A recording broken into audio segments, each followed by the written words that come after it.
Hey, hi, Lisa Marie here, and yep, something popped into my head, so I thought, I will share that with you. So, hunger.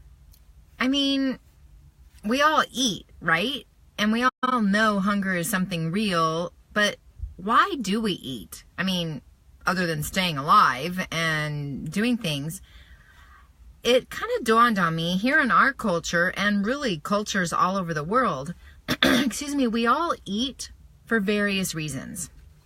Sometimes we're bored. Sometimes it's the clock. Sometimes it's social gatherings. It can be all sorts of reasons.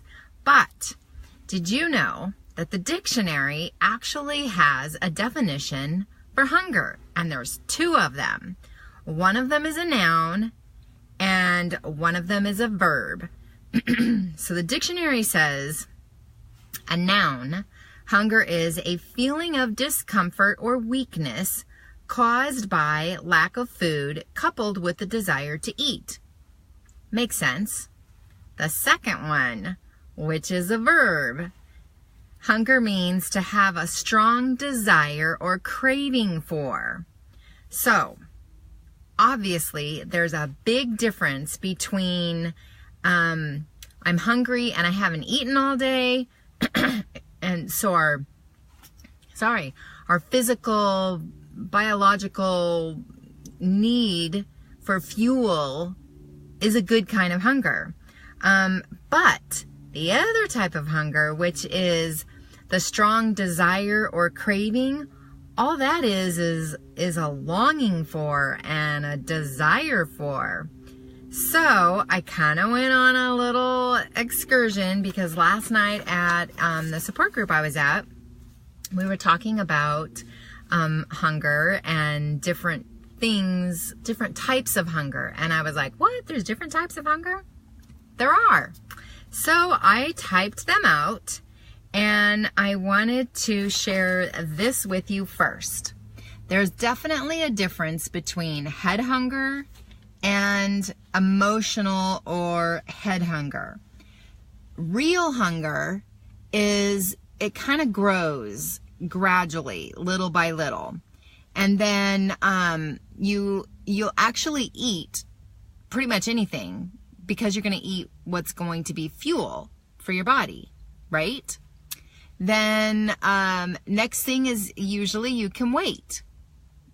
You can wait 10 or 15 minutes, 30 minutes, 45 minutes comes around and you're going to be even hungrier, but you can wait. Then the other thing about real hunger is you actually can stop. There's a point of satisfaction and fullness where you can actually stop. And then after you've eaten, you actually feel good and you have energy. So you're like ready to use that protein and forge on and tackle the day, right? But look at what head hunger does. Head hunger usually hits suddenly, quickly, instantly, out of nowhere. And you crave something specific, usually something high in fat or high in sugar, right? And emotional or head hunger also needs to be satisfied right away because of whatever circumstance or situation has happened. You think, I got to do it and I got to do it right now. It also is something you usually just can't stop, period. You keep going and going. Next thing you know, the whole bag is gone. Head hunger. You feel guilty after eating. And lastly, you gain weight. You normally don't gain energy. You normally gain tiredness, defeat, shame, regret, all that kind of crazy stuff. So, thinking, gosh, how can we really know the difference between our body's hunger and our head hunger? So I also looked up the different types of hunger and what actually triggers them and causes them to happen. And there's nothing wrong with them. I mean, God made our bodies and all of these different senses that we have.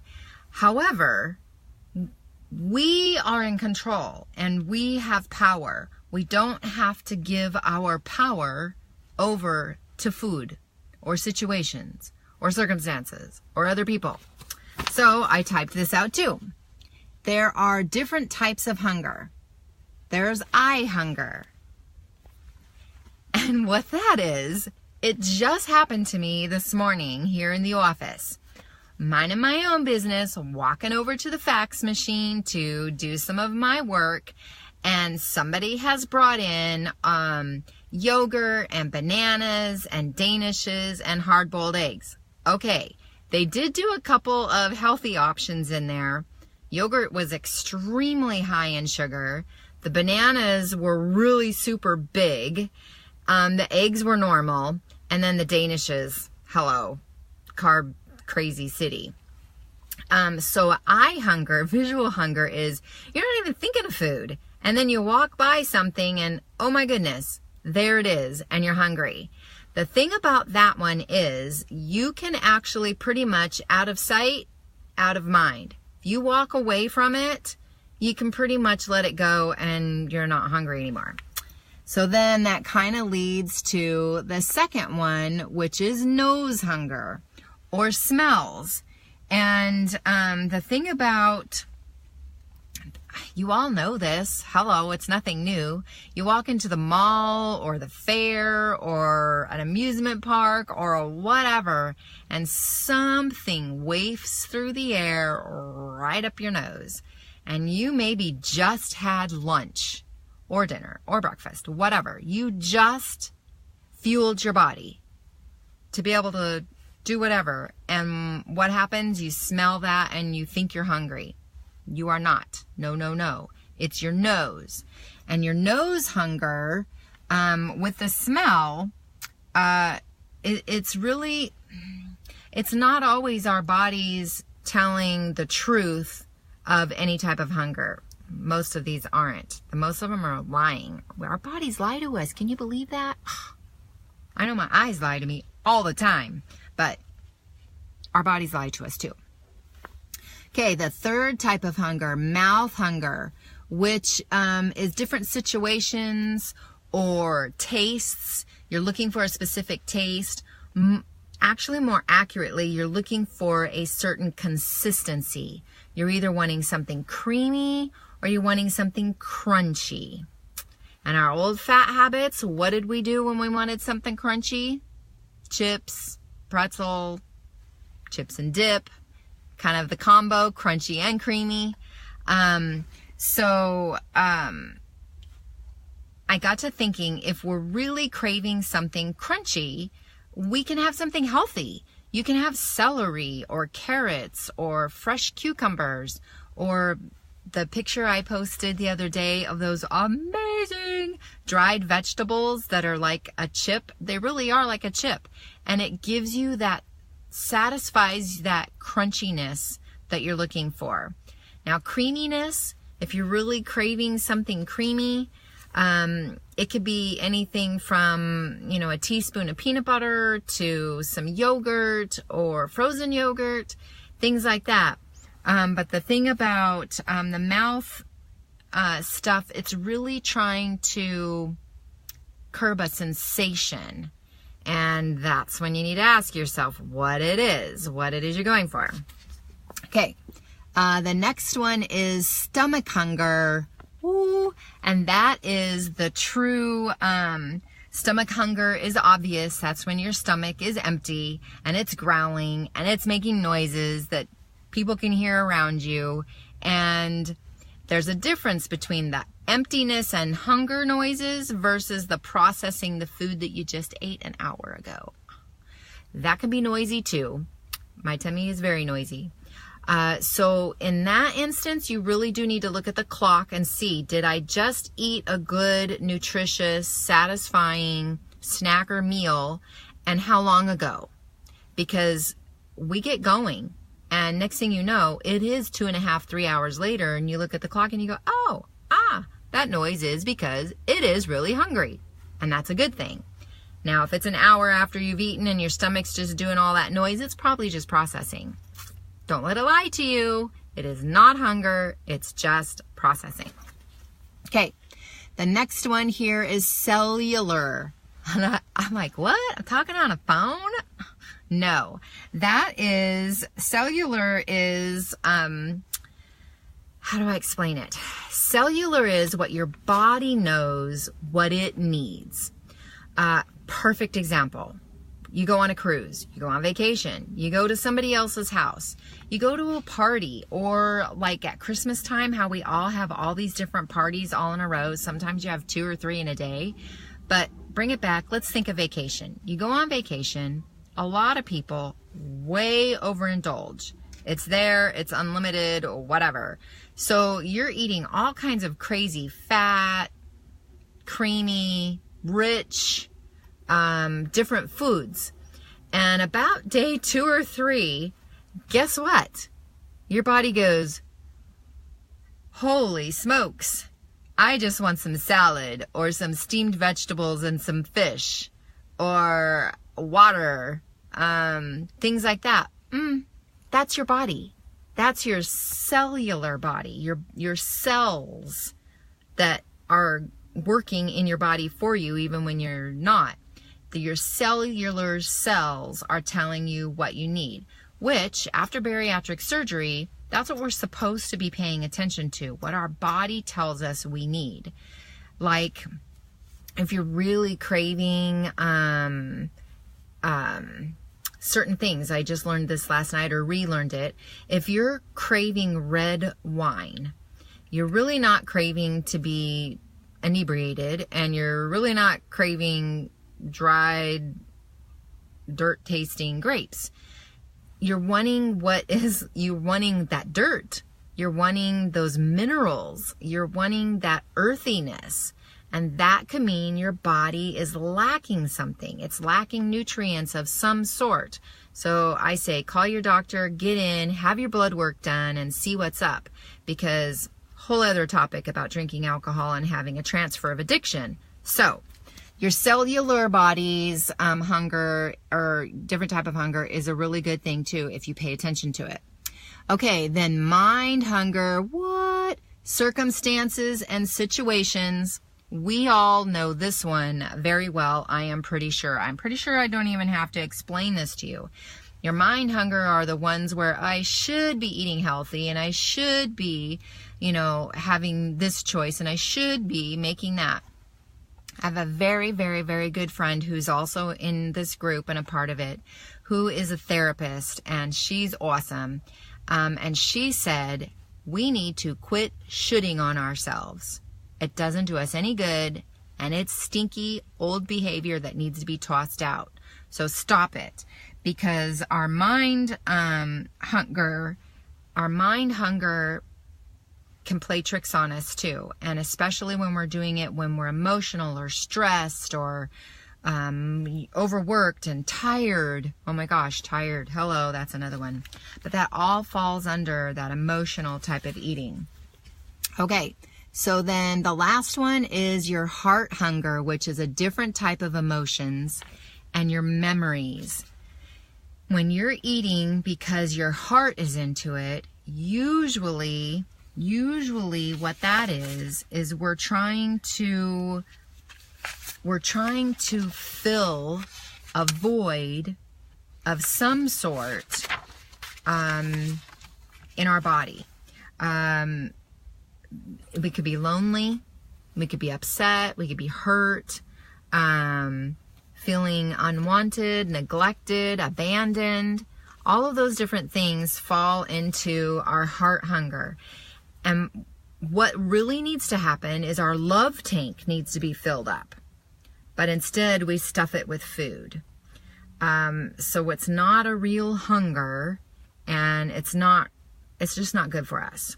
So, oh my gosh, Lisa Marie just told me all this crazy stuff about hunger, and I fit into all 7 of the categories. Welcome to the crowd. Me too. So, what I figured out, what I'm thinking here is, we have the power. Remember? We can control what goes into our mouth, what's good for our bodies, and what's fuel. And I'm thinking, if the next time you're in a situation or you're doing something and you remember, we can go, whoa, stop. And you say what that is. If you say, hey, I think I'm having mouth hunger right now. I'm wanting something crunchy. I'm really not hungry for pretzels or chips or whatever. And it's only been 30 minutes since I last ate. What am I craving here? What am I trying to do? Maybe you need to chew on some ice. And did you know if you crave ice and the crunch of ice, you're lacking in iron? What? Yeah, crazy, but yeah. So I'm thinking the next time you go somewhere, maybe you're going into a Starbucks and you're tempted by those muffins or those cake pop things. You can truly say, hey, that's eye hunger. I am not really hungry, and that's eye hunger that wants it. Yeah, it looks good, but I don't need it. And then walk away. Don't waste your money on it. Don't buy it. Because if you waste your money on something that's not healthy or needed for your cellular body at that moment, guess what? That money waste is going to go to your body waste and not just out the other end. It's going to go on your body somewhere. It's going to fill up those fat cells, and you're going to be walking around with that waste on your body. I don't want that, and I don't think you do too. I think we all want to be successful in this. So one of my examples that I wanted to say was, like when your mind hunger comes into play, if you can recognize it, and then, you know what? Don't be so hard on yourself. Gently let it go and know that you should not be saying shoulds, and just take a few deep breaths and center yourself, and then find out, are you actually hungry? Is your body really craving something that it needs for nourishment, or are you needing your love tank filled up?